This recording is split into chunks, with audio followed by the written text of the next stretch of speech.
Assalamualaikum warahmatullahi wabarakatuh. Balik lagi di channel Mas Dwi Kalem. Pada video kali ini saya akan membahas lagi mengenai cara menghapus data pinjol. Tapi yang di video kali ini bagi yang sudah terlanjur galbay ya di pinjolnya. Tapi sebelum itu, buat kalian yang belum subscribe channel ini, silahkan untuk menekan tombol subscribe terlebih dahulu. Dan jangan lupa untuk menyalakan tombol loncengnya. Dan bagi kalian yang ingin bergabung di grup pinjol kami, yaitu info aplikasi pinjaman online Indonesia dan aksi gagal bayar, link grup FB-nya ada di deskripsi video ini, tinggal kalian klik saja untuk bergabung. Oke, jika kalian belum menonton video sebelumnya tentang menghapus data pinjol, silahkan tinggal kalian scroll saja channel ini. Nah, di video kali ini saya akan membahas cara menghapus data pinjol bagi yang sudah terlanjur gabay, dan juga info-infonya juga bagi yang sudah terlanjur gabay, gimana tips-tipsnya ya. Karena di sini banyak sekali yang ngeluh di konten sebelumnya, di kolom komentarnya banyak sekali yang mengeluh mereka takut akan didatangi oleh DC pinjolnya karena mereka sudah terlanjur galbay ya. Nah, berikut adalah tips-tips jika kalian sudah terlanjur galbay di aplikasi-aplikasi pinjol ya.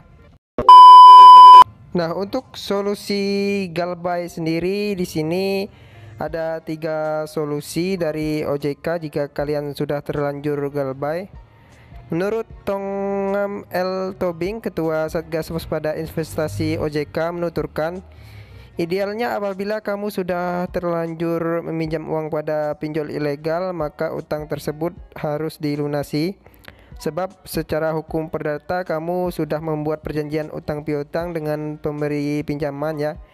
Ini untuk solusi yang pinjol ilegal.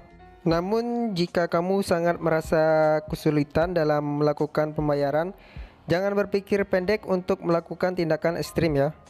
Sebab OJK mengizinkan para debitur pinjol ilegal yang berada pada posisi tersebut untuk melakukan 3 cara ini. Yang pertama sendiri yaitu restrukturisasi pinjaman. Tongam menjelaskan kalau kamu sudah terlanjur meminjam dan tidak mampu membayar saat jatuh tempo, maka bisa melakukan restrukturisasi pinjaman. Masyarakat bisa minta penjadwalan ulang agar lebih leluasa untuk membayar, ujar Tongam. Yang kedua sendiri yaitu minta pengurangan bunga. Cara lain yang bisa dilakukan adalah dengan meminta pengurangan bunga ya. Ini juga bisa dilakukan oleh masyarakat sehingga ada kemungkinan bisa membayar sesuai dengan kemampuan bayar dia, jelasnya. Yang tips terakhir sendiri yaitu yang nomor 3, lapor polisi apabila kamu sudah berupaya meminta 2 keringanan tersebut tetapi tidak dikabulkan oleh pihak pinjolnya ya. Maka cara terakhir yang bisa dilakukan adalah dengan melaporkannya ke pihak polisian. Tapi harus dicatat bahwa melaporkan suatu layanan pinjol ke yang berwajib hanya bisa dilakukan apabila dalam proses penagihan utang tersebut kamu mendapat perlakuan yang tidak menyenangkan, teror, atau tindakan yang sudah menjurus ke unsur pidana. Tindakan hukum harus diambil kalau kegiatan penagihan sudah menjurus ke tindak pidana yang tidak boleh dibiarkan. Dengan semakin banyak masyarakat yang lapor ke polisi dan semakin banyak tindakan yang dilakukan oleh kepolisian dalam rangka penanganan kasus ini, kami yakin akan membuat efek jera para pelaku, terang Tongam. Cara membuat laporan ke polisinya, nah kalau kamu termasuk debitur pinjol yang saat ditagih menerima ancaman, dilecehkan, diteror, dan menerima perlakuan tidak menyenangkan lainnya, mungkin sudah saatnya kamu membuat laporan ke pihak kepolisian ya. Untuk syarat membuat laporan ke kantor polisi terdekat sangat mudah, simak berikut ini. Yang pertama sendiri yaitu bawa kartu identitas. Jangan lupa untuk membawa kartu tanda kependudukan atau kartu identitas lainnya untuk ditunjukkan kepada pihak kepolisian saat membuat laporannya. Yang kedua sendiri, ceritakan kronologis kejadiannya. Kamu harus menceritakan semua proses peminjamannya dari layanan pinjolnya secara detail ke pihak kepolisian yang mencatat laporan tersebut, sampai pada akhirnya mengalami penagihan dengan cara-cara yang melanggar hukum dari layanan pinjol tersebut. Terakhir, yang ketiga, kalian usahakan jangan cuma ngemeng, perkuat dengan buktinya.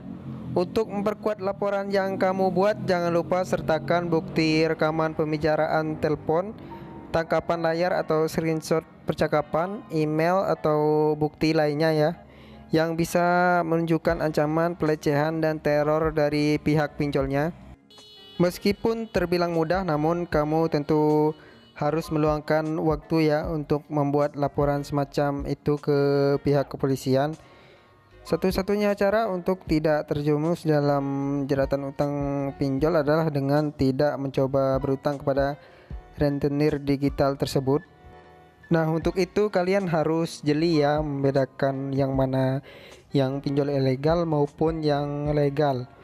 Untuk ciri-ciri pinjol ilegal sendiri yaitu yang pertama, tidak memiliki izin resmi, tidak ada identitas dan alamat kantor yang jelas, pemberian pinjaman sangat mudah, informasi bunga dan dendanya tidak jelas, bunga tidak terbatas, denda tidak terbatas, penagihan tidak mengenal waktu, akses ke seluruh data yang ada di ponsel, ancaman teror, kekerasan, penghinaan, pencemaran nama baik, menyebarkan foto atau video pribadi Anda, dan juga tidak ada layanan pengaduannya.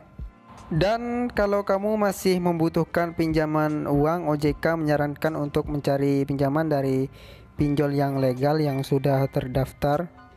Ciri-ciri yang pinjol legal sendiri terdaftar dan diawasi oleh OJK, identitas pengurus dan alamat terlampir jelas, pemberian pinjaman diseleksi ketat, informasi biaya pinjaman dan denda transparan, total biaya pinjaman 0,05% sampai 0,8% per hari, maksimum pengembaliannya termasuk cancel 100% dari pinjaman pokoknya, penagihan maksimum 90 hari, akses data ponsel, kamera, mikrofon, dan location, memiliki layanan pengaduan konsumen dan risiko peminjam yang tidak melunasi setelah batas waktu 90 hari.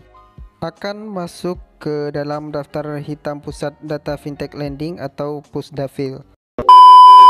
Nah, bagi kalian yang ingin menghapus data pinjol yang sudah terlanjur galbainya, di sini saya memakai Joki ya untuk menghapus data secara permanen. Tapi saya tidak akan menyebarkan semua tentang Joki ini, termasuk nomor HP-nya di channel ini atau di video ini. Untuk kalian yang ingin mendapatkan nomor jokinya ini, silahkan kalian gabung dulu di grup kami, yaitu Info Aplikasi Pinjaman Online Indonesia dan Aksi Gagal Bayar. Linknya ada di deskripsi video ini. Dan kalian juga harus mensubscribe channel Mas Dwi Kalem, dan juga kalian harus gabung di fitur gabung ini, dan kalian harus bergabung di fitur anak kalem yang ini untuk mendapatkan nomor HP joki pinjol atau hapus daftar pinjol kalian secara permanen. Oke, mungkin sekian untuk video kali ini. Jika ada pertanyaan silahkan berkomentar atau follow saja Instagram saya @dwi_irfansah25, dan jangan lupa untuk klik like dan juga subscribe.